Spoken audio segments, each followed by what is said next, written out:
நம்ம வைக்கோலை வந்து ஸ்டெர்லைட் பண்ணதுக்கப்புறம் ஸ்டெர்லைட் பண்ணுறதுக்காண்டி ஃபஸ்ட்டு வந்து இந்த மாதிரி ட்ரம்மில் போட்டு ஸ்டெர்லைட் பண்ணுறதுக்காண்டி ஃபார்மலினும் கார்பன்டைஸும் போட்டு 18 மணி நேரம் ஊற வைப்போம். ஸோ 18 to 20 மணி நேரம் ஊற வச்சதுக்கப்புறம் அந்த இதில் இருக்கிற தண்ணியை வந்து ஒரு டேப் வச்சு ஓப்பன் பண்ணி கீழே விட்டுருங்க. அதுக்கப்புறம் சாய்ச்சி தண்ணியெல்லாம் வெளியேற்றதுக்கப்புறம் இந்த மாதிரி வந்து அந்த ட்ரம்மை சாய்ச்சி வச்சுருங்க. சாய்ச்சி வைக்கும்போது பார்த்தீங்கன்னா நீங்கள் மேலே இந்த மாதிரி மூடி வச்சு உள்ளே வச்சு லாக் பண்ணியிருந்தீங்க அப்படின்னா வைக்கோல் கீழே விழுகாது.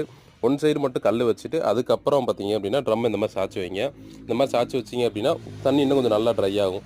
சில பேர் ட்ரையர் யூஸ் பண்ணாமல் பெட்டு போடுறீங்க. அப்படி பெட்டு போடுறவங்களுக்கு இது ரொம்பவே யூஸ்ஃபுல்லாக இருக்கும். இந்த மாதிரி சாய்ச்சி வச்சு ஒரு 3 ஹவர்ஸ் ஒரு 4 ஹவர்ஸ் வச்சிருந்தீங்கன்னா ஓரளவுக்கு நல்லா ட்ரை ஆகும். அதுக்கப்புறம் நீங்கள் ஃபேன் காற்றுல போட்டு பெட்டு போடலாம். இந்த மாதிரி ஃபேன் காற்றுல போட்டு பெட்டு போடுறதோட ட்ரையர் யூஸ் பண்ணிங்கன்னா எந்த ஒரு கண்டாமினேஷன் இருக்காது, பெஸ்ட்டாக இருக்கும். இந்த மெத்தட் யூஸ் பண்ணி பாருங்கள். ஸோ ட்ரம்மெலாம் வந்து நீங்கள் கட் பண்ணக்கூடிய மூடியை வந்து மேலே வச்சு அமுக்கிடுங்க. அமுக்கிட்டு அதுக்கப்புறம் தண்ணி ஓப்பன் பண்ணி விட்டுட்டு இந்த மாதிரி சாய்ச்சி வச்சு கிராஸை சாய்ச்சி வைங்க. நல்லா இதில் ட்ரை ஆகும். அதுக்கப்புறம் பெட்டு போட்டிங்க அப்படின்னா கொஞ்சம்